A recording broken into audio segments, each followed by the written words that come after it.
L'air crépitait de tension. Chaque respiration semblait lourde, chaque mouvement mesuré. L'atmosphère était si dense qu'on aurait pu la couper au couteau. Fang Yuan, un jeune maître Gu à l'ambition et à la ruse redoutable, se tenait à la croisée des chemins. Ses yeux brillaient d'une détermination farouche, et son esprit calculateur était en ébullition. Le clan Gu Yue, son clan, était en proie à des luttes intestines. Les rivalités anciennes et les nouvelles alliances se formaient et se brisaient en un clin d'œil. 3 factions se disputaient le contrôle, chacune semblable à une montagne cherchant à surpasser les autres. Les chefs de ces factions étaient des stratèges redoutables, chacun prêt à tout pour dominer. Pour survivre, pour prospérer, Fang Yuan devait choisir son camp. Mais ce choix n'était pas simple. Chaque faction offrait des promesses alléchantes, mais cachait aussi des pièges mortels. Mais une telle décision, dans le nid de vipères que constituait la politique du clan, pouvait facilement le mener à sa perte. Les intrigues étaient omniprésentes et chaque sourire pouvait cacher une dague. Les enjeux sont de taille, et un seul faux pas pourrait sonner mon glas. Je dois peser chaque option, chaque mot, chaque geste.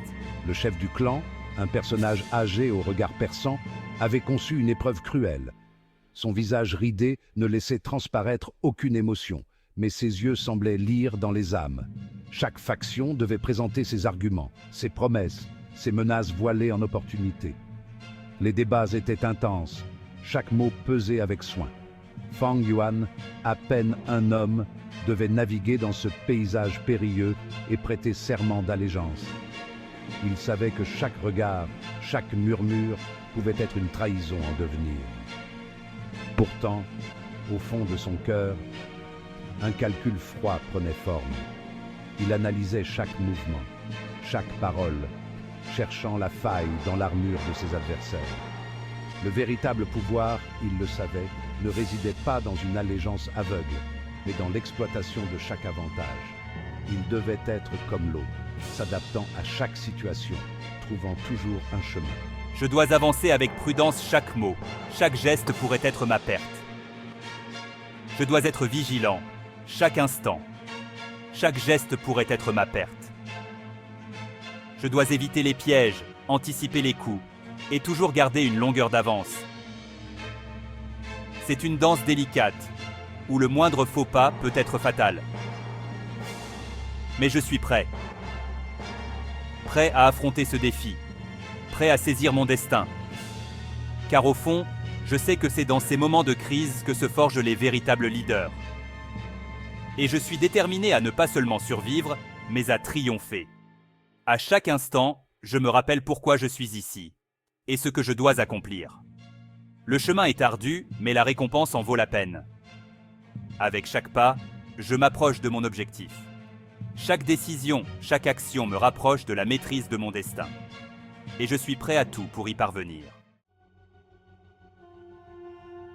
Les premiers à s'avancer furent à la faction Qingshu, menée par l'élégant mais impitoyable Gu Yue Qingshu. Connu pour son charisme et sa capacité à manipuler les foules, Gu Yue Qingshu était un maître dans l'art de la persuasion. Leur force résidait dans leurs vastes ressources et leurs réseaux commerciaux. Ils contrôlaient les routes commerciales les plus lucratives et leur influence s'étendait bien au-delà des frontières de leur propre territoire. Des promesses de richesse et d'influence coulaient de leurs lèvres comme du miel. Ils savaient comment séduire avec des mots doux et des promesses alléchantes, attirant ceux qui cherchaient de la prospérité. Ils dépeignaient un avenir où Fang Yuan, paré de soie et de bijoux, verrait tous ses désirs exaucés. Un avenir où chaque souhait serait réalisé, chaque ambition satisfaite. La richesse et le luxe, une vie de confort et d'aisance, une existence où les plaisirs de la vie seraient à portée de main, où chaque jour serait une célébration de l'opulence. Mais à quel prix? La question restait en suspens, car derrière chaque promesse se cachait une attente, une obligation.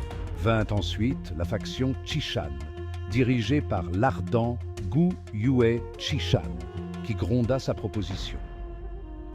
Un leader passionné et intrépide, Gu Yue Qishan était connu pour sa bravoure et sa détermination inébranlable. Leur prouesse au combat était indéniable, leur maître Gu réputé pour leur férocité. Ils s'entraînaient sans relâche, perfectionnant leurs compétences martiales pour devenir des guerriers redoutables.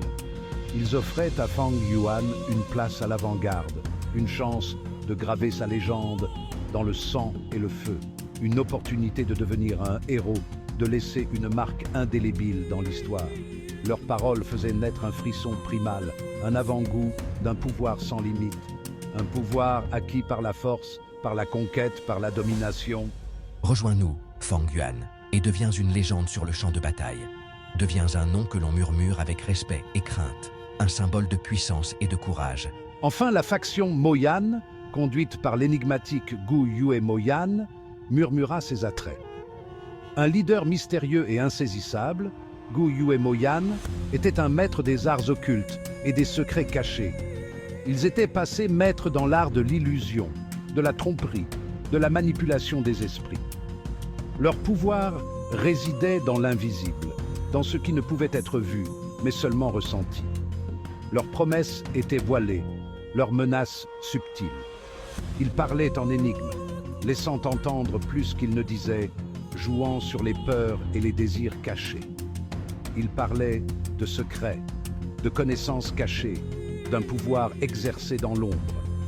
Un pouvoir qui ne se manifestait pas par la force brute, mais par la ruse et la subtilité.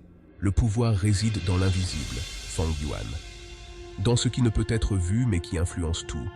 Rejoins-nous et commande les ombres. Deviens le maître des secrets, celui qui tire les ficelles dans l'ombre, celui qui contrôle sans être vu.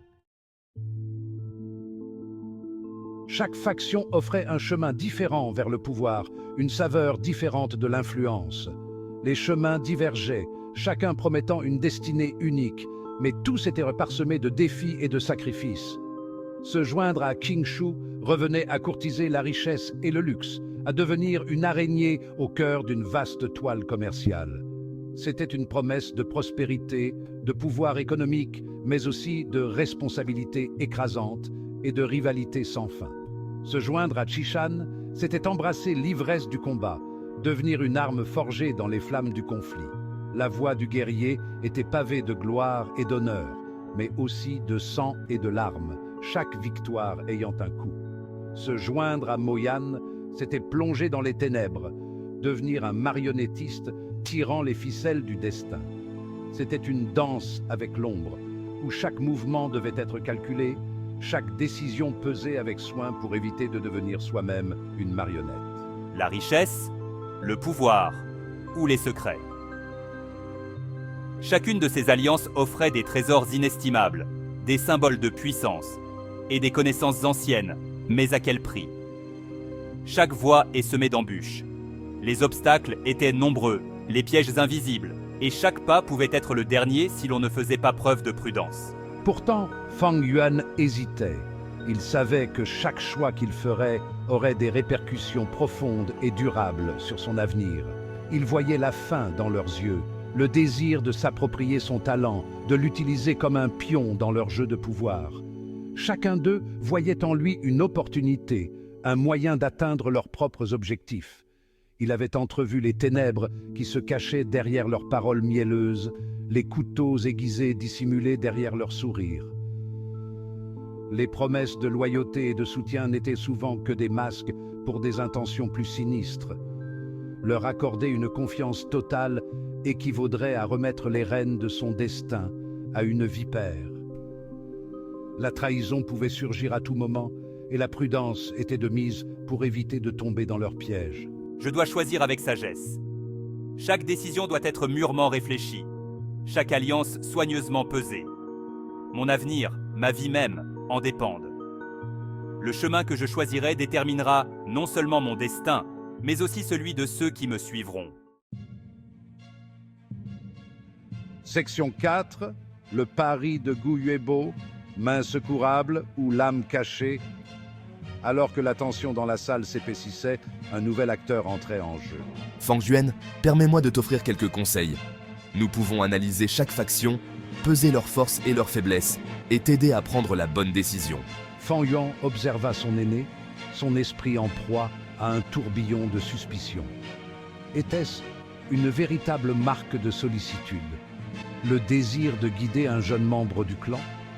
Ou bien Gu Yuebo jouait-il son propre jeu, cherchant à manipuler Fang Yuan pour l'amener à faire un choix qui lui serait profitable? Section 5, l'appel de Jiao San, une voix inattendue se dessine. Avant que Gu Yuebo ne puisse poursuivre son offre, un silence de mort s'abattit sur l'assemblée. Fang Yuan, je te veux comme disciple. C'est un honneur singulier, mais qui s'accompagne de ses propres complexités. À la surprise générale, et peut-être même à la sienne, Fang Yuan accepta. Sa réponse résonna dans le silence du hall, tel un jet de pierre dans les eaux calmes du paysage politique du clan. Pourquoi choisir la voie imprévisible, souvent isolée, de Jiao San plutôt que le pouvoir manifeste offert par les factions? La réponse, pour l'instant, restait enfermée dans le labyrinthe de l'esprit de Fang Yuan.